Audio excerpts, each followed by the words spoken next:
Welcome to the first driver focus session on policy. Welcome to the first driver focus session on policy. What are the first images that come to mind when you hear the word policy?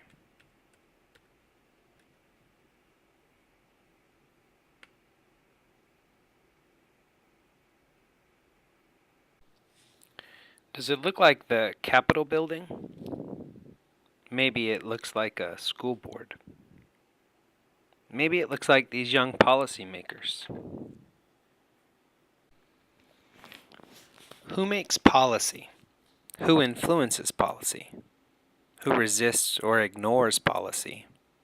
Who benefits from policy? And who's impacted by policy? Each of these questions point to questions of power, ownership, and the real-life experiences of young people, educators, and communities. Policy reflects agreements that were shared amongst people with power and influence enough to create and shape legal and organizational agreements that are often referred to as the system, the law, or just policy. Policy is not just the legal structures that exist, but how they are lived, interpreted, and created within different contexts. Understanding policy is an effort in understanding history, power, systems, resource allocation, and influence, aka politics. Educational policy can seem both very distant and be immediately present in the lives of young people, parents, educators, and community leaders. It's impossible to cover or even touch on every aspect or nuance of policy and how it moves through, acts on, or is changed by communities and organizations. We hope the following stories, examples, and information is provocative to your thinking about policy as a driver of educational change. Remarks of the President after signing of the Education Bill from the front lawn of the old schoolhouse on the LBS Ranch in Texas,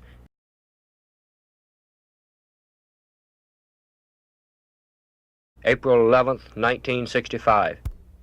Ladies and gentlemen,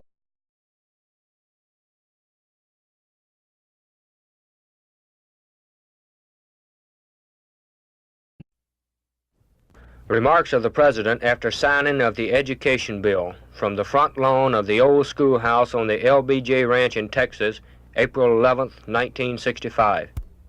ladies and gentlemen, I want to welcome to this little school of my childhood many of my former schoolmates and many who went to school to me at Cotulla and Houston and San Marcos, as well as some of my dear friends from the educational institutions of this area. My Attorney General tells me that it's legal and constitutional to sign this act on Sunday, even on Palm Sunday. My minister assured me that the Lord's Day will not be violated by making into law a measure which will bring mental and moral benefit to millions of our young people. So I've chosen this time and this place for two reasons. First, I do not wish to delay by a single day the program to strengthen this nation's elementary and secondary schools. I devoutly hope that my sense of urgency will be communicated to Secretary Celebrezzi, Commissioner Keppel, and the other educational officers throughout the country who will be responsible for carrying out this program. Second, I felt a very strong desire to go back to the beginnings of my own education, to be reminded and to remind others of that magic time when the world of learning began to open before our eyes. In this one-room schoolhouse, Miss Katie Dedridge taught 8 grades at one and the same time. Come over here, Miss Katie, and sit by me, will you? From our very beginnings as a nation, we have felt a very fierce commitment to the ideal of education for everyone.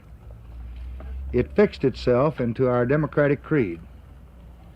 Over a century and a quarter ago, the President of the Republic of Texas, Miramar B. Lamar, proclaimed education as the guardian genius of democracy, the only dictator that free men acknowledge, and the only security that free men desire. But President Lamar made the mistaken prophecy that education would be an issue, quote, in which no jarring interests are involved and no acrimonious political feelings excited. For too long, political acrimony held up our progress. For too long, children suffered while jarring interests caused stalemate in the efforts to improve our schools. Since 1946, Congress tried repeatedly and failed repeatedly to enact measures for elementary and secondary education.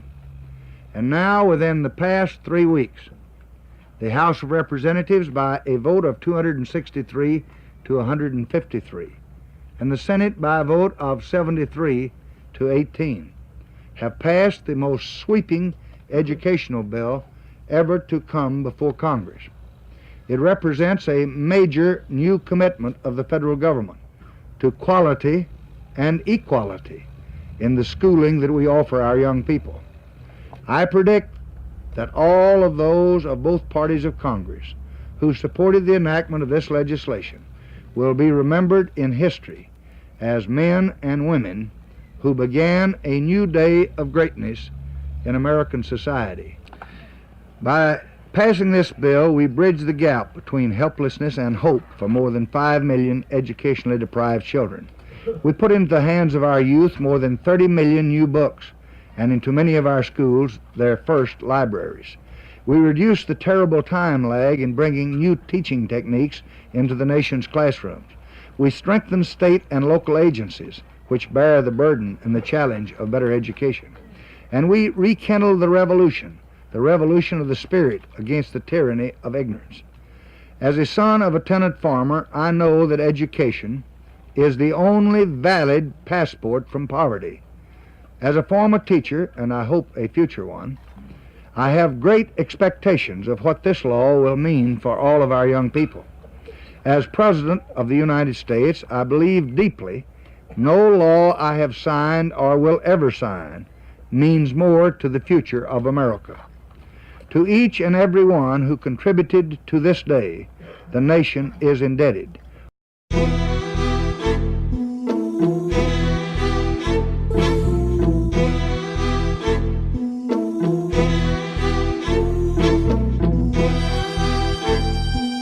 When my classmates were suspended, they would disappear for days, and when they were kicked out, they would disappear even for weeks. What was most shocking to me was discovering that they were being suspended for minor infractions. Because I believed I needed to take part in improving my school, I got involved with Blocks Together, a nonprofit organization in the West Humboldt Park community, and a member of the National Dignity in Schools campaign. Create pathways to success, not pipelines to prison.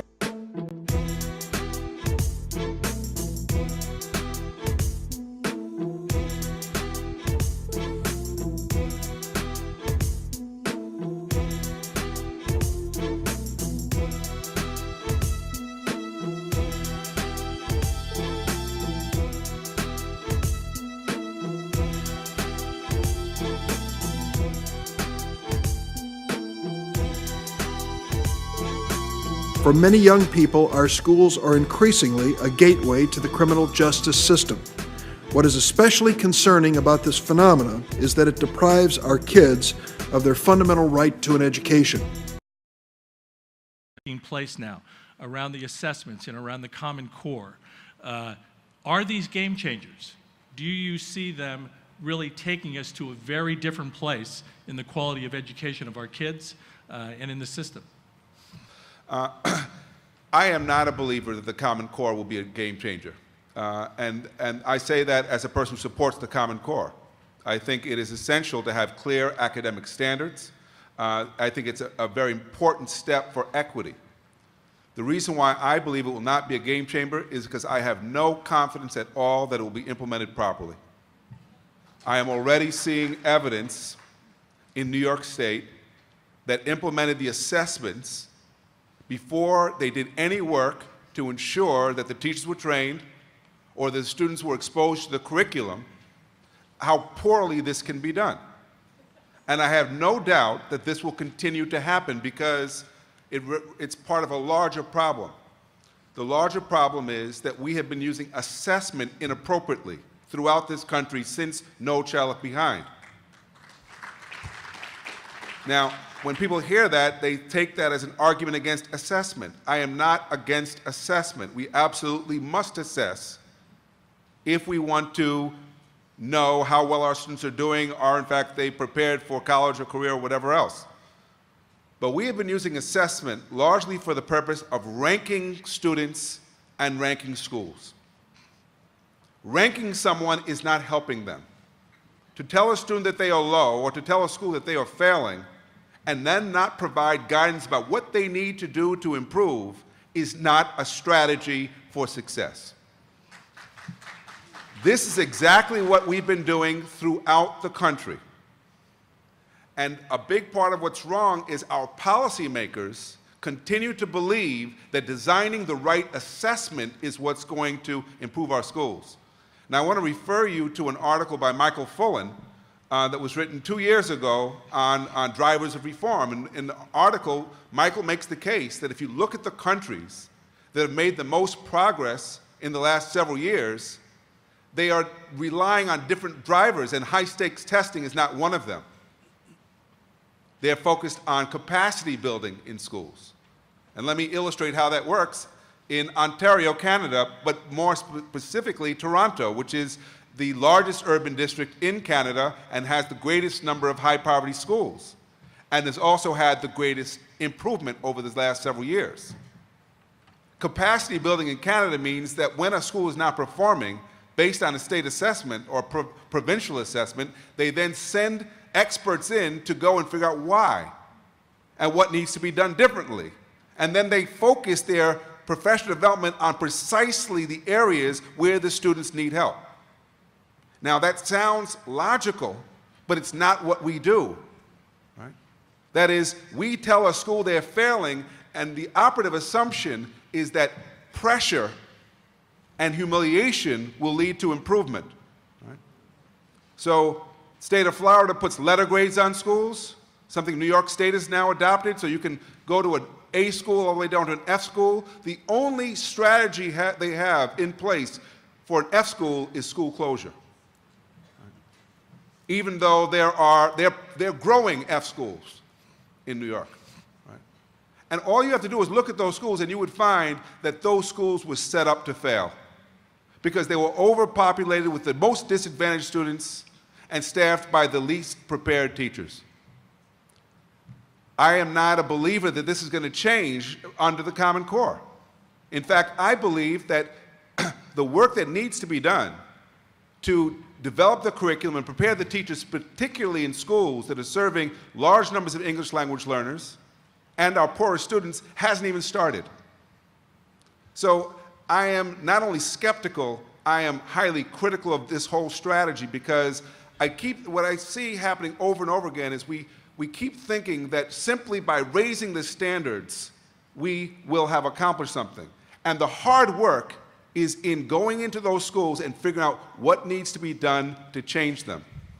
We have examples of this happening now across the country, of schools that improved.